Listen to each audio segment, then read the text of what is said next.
কড়া নিরাপত্তার মধ্য দিয়ে আদালতে প্রবেশ করছেন ইসরায়েলের প্রধানমন্ত্রী বেঞ্জামিন নেতানিয়াহু। ইরানের সাথে যুদ্ধ পরিস্থিতির কারণে প্রায় 2 মাস স্থগিত থাকার পর তার বিরুদ্ধে চলমান দুর্নীতি মামলার বিচারিক কার্যক্রম মঙ্গলবার পুনরায় শুরু হয়েছে। দীর্ঘদিনের আলোচিত এই মামলায় এদিন জেরুজালেমের একটি আদালতে সাক্ষ্য দিতে হাজির হন তিনি। তবে আদালতের ভেতর যখন শুনানি চলছিল তখন বাইরের চিত্র ছিল ভিন্ন। 6 বছরেরও বেশি সময় ধরে চলা এই বিচার প্রক্রিয়ায় দীর্ঘসূত্রিতা নিয়ে ক্ষোভ জানান শত শত বিক্ষোভকারী। তাদের দাবি, রাজনৈতিক প্রভাব খাটিয়ে বিচার কাজ প্রলম্বিত করছেন নেতানিয়াহু। 8 বছর ধরে একটি দুর্নীতি মামলা টেনে নেওয়া হচ্ছে, যা 3 বছরের বেশি চলার কথা নয়। আদালত তার রায় দিতে ভয় পাচ্ছে।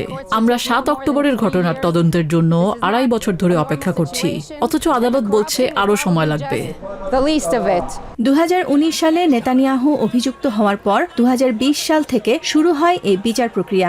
এর মধ্যে গাজায় গত 2 বছরের যুদ্ধ এবং মধ্যপ্রাচ্যের অস্থিরতার কারণে বারবার বিঘ্নিত হয়েছে আদালতের কার্যক্রম। মূলত ঘুষ গ্রহণ, জালিয়াতি এবং বিশ্বাসভঙ্গের 3 অভিযোগে এই বিচার চলছে। তবে শুরু থেকেই এসব অভিযোগ অস্বীকার করে আসছেন ইসরায়েলি প্রধানমন্ত্রী। বিক্ষোভকারীদের দাবি, আদালত যেন নির্ভয়ে তার দায়িত্ব পালন করে এবং দ্রুত রায় ঘোষণা করে। তবে যুদ্ধের দোহাই দিয়ে এই বিচার আরও কতদিন ঝুলে থাকবে তা নিয়েই প্রশ্ন ইসরায়েলিদের মনে। সমালোচকদের দাবি, যুদ্ধকালীন জরুরি পরিস্থিতির দোহাই দিয়ে সময়ক্ষেপণ করছেন প্রধানমন্ত্রী।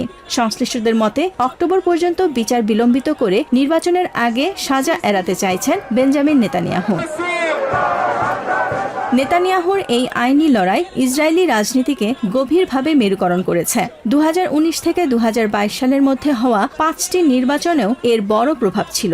বর্তমান সূচি অনুযায়ী দেশটিতে 2026 সালের অক্টোবরের শেষে পরবর্তী সাধারণ নির্বাচন হওয়ার কথা রয়েছে।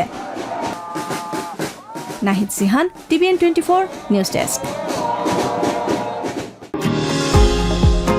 নিউ ইয়র্ক থেকে সম্প্রচারিত TVN 24 টেলিভিশন বিশ্বজুড়ে বাঙালির কণ্ঠস্বর।